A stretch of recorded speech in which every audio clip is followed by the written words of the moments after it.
Hey guys, Dr. Nicole here. Natural wormers for dogs. Let's talk about this because I get lots of DMs wanting to know what the best natural wormer is. So when I'm talking about wormers, hookworm, tapeworm, whipworm, roundworm, they're the worms that we worry about with dogs. There are other worms out there, heartworm and lungworm. We'll do them in another video. Let's just talk about the gut worms for this one. So we've got a few things to consider with wormers in dogs. There is some evidence that the chemical wormers, generally they're either in your all-in-one products or they're in every 3-month worming tablets. There's some evidence they do create a dysbiosis, so an imbalance in the gut, and they're obviously still a chemical pesticide. In my experience, I don't think they're as serious of a chemical as your flea chemicals and your tick chemicals and your heartworm chemicals, but they're still a chemical at the end of the day. How do we avoid them? What can we do? So number one thing to have a healthy gut, it's all about how strong and healthy your immune system is, especially within your gut. We know 70% of our immune system comes from our gut. So if we have an unhealthy, leaky gut, we're going to be a lot more prone to worm burden. So that's absolutely first thing to do. So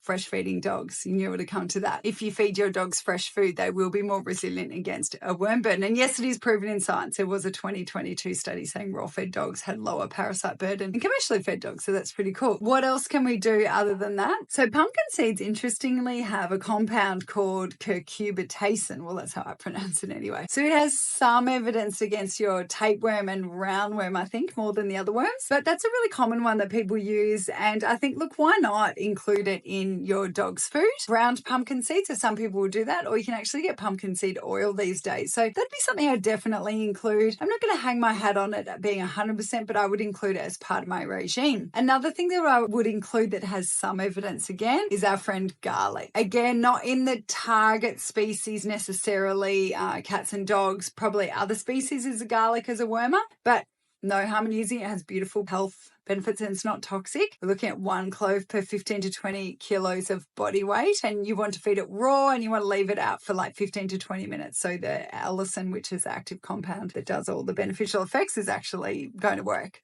And then with wormers, probably my third other favorite thing. There's been some products around for a very long time, and I don't like naming names of commercial products because I want you to do research yourself, of course, but there's some products out there that have some really nice natural pesticide properties with things like cinnamon and clove that are basically just working on the immune lining of the gut to repel parasites. So there's some products that we use once a month, and I think there's some good evidence against some of these things. So for me, garlic, your pumpkin seed oil, and some of these natural cinnamon-based products, there's some good enough evidence there to use them. The thing we're really lucky with that gut worms, it's actually not that hard to monitor. So you can do fecal egg counts. Some companies, you can do them online. Other times you can just take stool samples to your vet. So I'll say to my clients that don't want to use chemical wormers, they generally will collect, say, 3 samples over 3 days and will send it to the lab for a fecal egg count. So that's really easy. Obviously, everything costs money. And then I guess other clients that will do all these other things, so keeping a really nice, healthy immune system, and then all the natural wormers, they might just say rather than giving the chemical wormer every 3 months, they might do it every 12 months. The good thing with worm burdens is you generally can see clinical signs. You're obviously going to be bloated. Your dog's not going to be feeling well, and it's not rarely going to cause major issues. Let me know